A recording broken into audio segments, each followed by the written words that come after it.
So, as an environmental science student, it's really important to analyze past climate data to help learn more about our current climate data. The reason we do this is to determine if the patterns that we see are ones that are naturally caused or caused by some sort of anomaly. So, the best way to analyze past data is through these things that we use called proxies. Now, proxies are naturally preserved climate data that we're able to collect through a bunch of different things like ice cores, tree rings, coral, ocean sediment, and pollen records. So in this video, I'm going to give a brief description of what each of those proxies are and how we can use proxy data today. I'm also going to answer a few questions that talk about or are related to using past climate data like proxies to determine the current climate. So the first proxy that I'm going to talk about today are ice cores. Ice cores are probably, if you've heard of proxies, the most common one you'll hear of. And this is because they help test for CO2 levels, which are really important in today's climate because CO2 is the main driving factor for a lot of the climate change that we see today. So as ice freezes, it traps air bubbles that contain both carbon dioxide and methane gas in them. Carbon dioxide can be used to determine if there's a lot of CO2 in our atmosphere or a smaller amount. And then we compare it, obviously, today's rate to the past rate of CO2. And then methane levels will tell us whether or not we are in an interglacial warm period where there's more methane or a glacial cold period where there is less methane.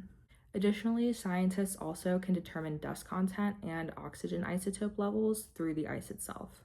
Dust levels help explain wind patterns, and the oxygen isotopes tell us the past air temperatures and climate shifts because the more ice there is less oxygen 18 isotopes in the water. And when you look at a core itself, all of this data is evaluated based on its depth and concentration in the ice core itself. The next thing I'm going to talk about are tree rings. You've probably heard of tree rings before just in daily life. Like if you cut one in half and you're like, oh, each ring is a year of how old this tree is. That actually is like pretty accurate data that we use to determine another proxy method, which is the growth of the tree rings themselves. They're influenced by temperature, precipitation, and the growth stage of the tree itself. The one thing that is a little different with tree ring proxy data is that it's not usually measured as just one thing by itself. They usually take multiple individual records to find averages and similar data to make sure there is a consistent trend within trees of a certain area. With warmer and more wet seasons, it's usually a wider tree ring, and then with drier seasons that are cooler, it's going to be a more small tree ring. The next proxy that we're going to talk about are coral proxies. They're similar to ice cores where they measure the oxygen 18 isotope, which helps determine what the past water temperatures were. Live coral usually has around 200 years of data, while fossilized coral can show a much greater time scale. Next, we were talking about ocean sediments. These are also pretty similar to ice cores because it is a chunk or a core that you're grabbing from the ocean sediment. As sediments accumulate in a body of water, fossils and chemicals will settle as well to the bottom. Their depth and content of the isotopes and microscopic organisms is used to analyze temperatures from the water in the past. And then once you are able to analyze that data, you can take it one step further and you can infer the CO2 levels that are in the atmosphere at the time as well. One proxy that is definitely a little bit less known are pollen proxies. Pollen comes from flowering plants, and each kind of plant will produce a different kind of pollen. Pollen is then preserved in sediment layers, similarly to what you'll see in the ocean.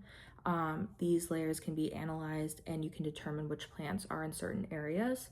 You can then determine the temperature of a certain area based on the ideal temperature for the plant that is seen to be pollinating in that area. So why exactly is proxy data so important?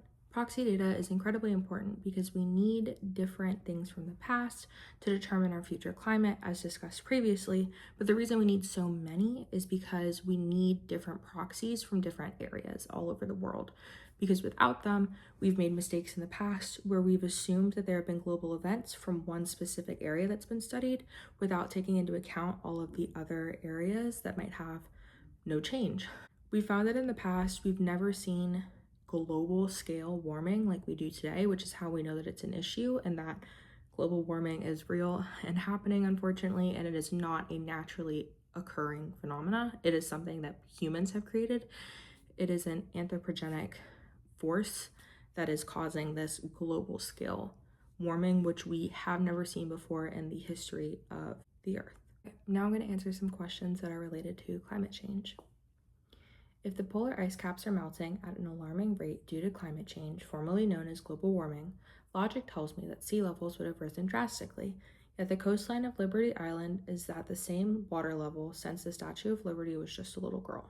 So it actually has rose in that specific area about 1.5 feet since the Statue of Liberty was initially placed in that area in New York, but one of the big misconceptions that people have with global warming and ice cap melting and sea level rising is that it's this kind of bathtub-like thing. Sea level rise is not a global fixed rate. It's changing and fluctuating kind of everywhere. So it's hard necessarily to see specific changes, but in a lot of areas you will see that there is an increase in the sea level. Although it may not be as drastic as you're thinking, it is still pretty extreme when you think about just how much water is in the ocean and how much it's still able to rise. Okay, the next question that was asked is, what are the impacts of climate change on ecosystems and biodiversity? Can you also expand more on ocean acidification?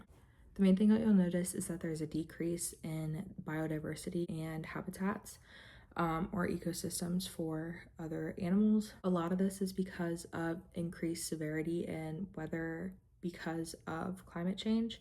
So you'll notice more severe rain, you'll notice more severe dry spells.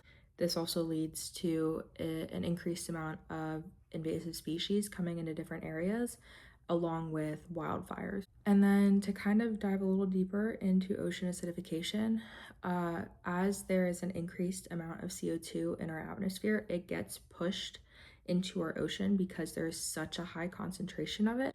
As CO2 and H2O interact, you will get a combination of carbonic acid and hydrogen ions. Hydrogen ions increase the acidity, which decrease the pH, which is why we've seen a drop in our pH. It's about 0.1 to 0.2 difference, but because pH is on a logarithmic scale, it's a much greater difference than we may initially want to consider it being. And this difference is what's killing coral, causing less biodiversity in our oceans. It's a big difference. Okay, the last question that I'm answering today is broad question. I have a brother who does not believe in climate change. He says data indicates weather has not changed. I love some solid data to prove otherwise. I'm not sure where he got his data. So a common misconception is the difference between weather and climate. A lot of people use them interchangeably. Weather is short-term, whereas climate is long-term. And so based on proxy data, actually, we have never been able to see the amount of CO2 in our atmosphere like we've seen before. We've never seen warming like we have on this scale before. And a big thing that makes a difference too is the rate at which we are experiencing warming. In the past, we didn't have as many record-breaking hot days like we're seeing today. There's more extreme weather conditions than we're used to. I also highly recommend looking into the hockey stick curve, which is a set of data that shows how we've increased our temperature since the 20th century. It's key evidence that people are the issue. Since the Industrial Revolution, there's been a big swing in this graph, and at that point it's pretty hard to deny global warming when you see that figure. So I recommend showing him that. But hopefully this video helped a couple people. I'd like more than anything for this video to just be a basis to get some information to kind of know where to look. Learning about proxies is a great way to learn about past data. Using past data is a great way to learn about current data, and is a great way to prove that the data we see now has never been seen before. So if that's something you're interested in, I highly recommend you take a look. It's really interesting.